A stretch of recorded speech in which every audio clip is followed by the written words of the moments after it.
Saludos y bienvenidos a este video tutorial de física. Vamos a seguir viendo vectores. Para este caso traemos el video de vectores en dos dimensiones. Es un tercer video dentro de la trilogía de vectores.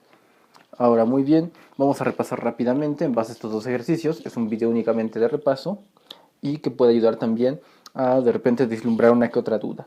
Recuerden suscribirse, nosotros somos profesorparticularpuebla.com. Lo primero que necesitamos es pasar a identificar qué tipo o en qué representación vectorial tengo a dicho vector. Es decir, de este lado tengo una típica representación rectangular, mientras que del otro lado tengo una representación polar. La idea es representarlos en cada uno rectangular, pasarlo a polar, y polar, este vector pasarlo a rectangular. Son dos vectores distintos, entonces lo primero es iniciar con las fórmulas. Las fórmulas me dicen que aquí para la amplitud simplemente se calcula como raíz cuadrada de lo que viene siendo la parte de x al cuadrado más la parte de y al cuadrado. Y el ángulo, encontrar θ, va a ser la tangente inversa de la parte de y sobre la parte en x. Entonces vamos a aplicar estas fórmulas para resolver el primer vector. Sería que la amplitud la podremos encontrar a lo que sería 20 al cuadrado más menos 15 al cuadrado. Entonces de esto nos da 20 al cuadrado me da 400 más 15 al cuadrado, en este caso cambia a positivo, me da 225, lo que nos entrega una raíz cuadrada de 625. La raíz cuadrada de 625, si la hacemos en la calculadora, nos da 25. Luego, para el ángulo, simplemente hay que aplicar la función tangente inversa de la calculadora. Pero primero hay que resolver la parte del cociente, es decir, la división. Y, la parte de y, sabemos que este es x y este es y, es una coordenada en el eje de plano cartesiano. Entonces y sería menos 15 y x sería 20, lo cual me da tangente inversa de menos 0.75. Y de la misma manera aplicamos con calculadora para poder encontrar el componente del ángulo. Entonces aplicamos tangente inversa de menos 0.75 y esto me da menos 36.86 grados. De esta manera encuentro las dos componentes de mi vector. Es decir, este vector quedaría representado, lo voy a poner aquí hasta abajo, como 25 ángulo de menos 36.86 grados. Este sería mi vector resultante en representación polar. Entonces ya tengo, de la rectangular he pasado a la representación polar. Ahora muy bien, vamos con el siguiente vector. Las fórmulas que hay que sacar de polar para pasar a rectangular son dos. Como necesitamos un componente en x y otro número componente en y, para calcular la componente en x sería la amplitud por el coseno del ángulo. Para la componente en y sería la amplitud por el seno del ángulo.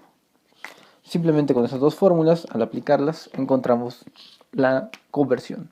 Entonces, para la componente en x me queda que sería la amplitud, que en este caso vale 15, y el ángulo que sería θ, que vale menos 120 grados. Resolviéndolo, nos queda 15 por coseno de menos 120 grados. Entonces, el coseno de menos 120 grados me da menos 0.5, lo cual viene siendo, si resolvemos esto, menos 7.5. 15 por menos 0.5 me da menos 7.5 en componente en x.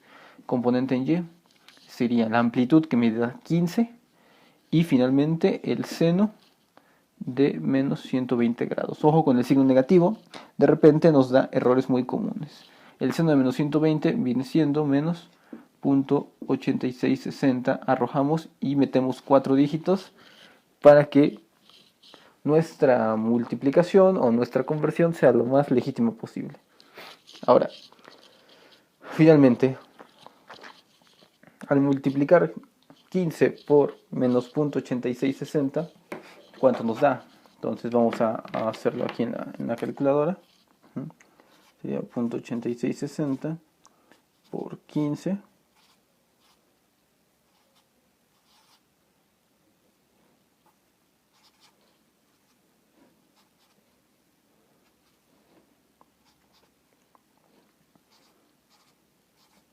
Muy bien, entonces empezamos a resolver.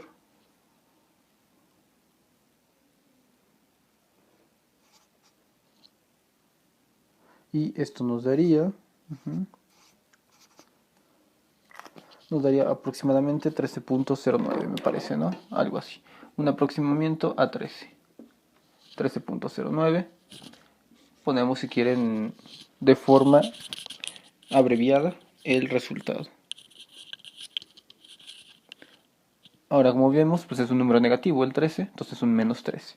Ahora, la representación final de mi vector quedaría, si pasándolo a coordenadas rectangulares, sería la componente en x, que en este caso es menos 7.5, coma, la componente en y, que en este caso es un aproximado de menos 13.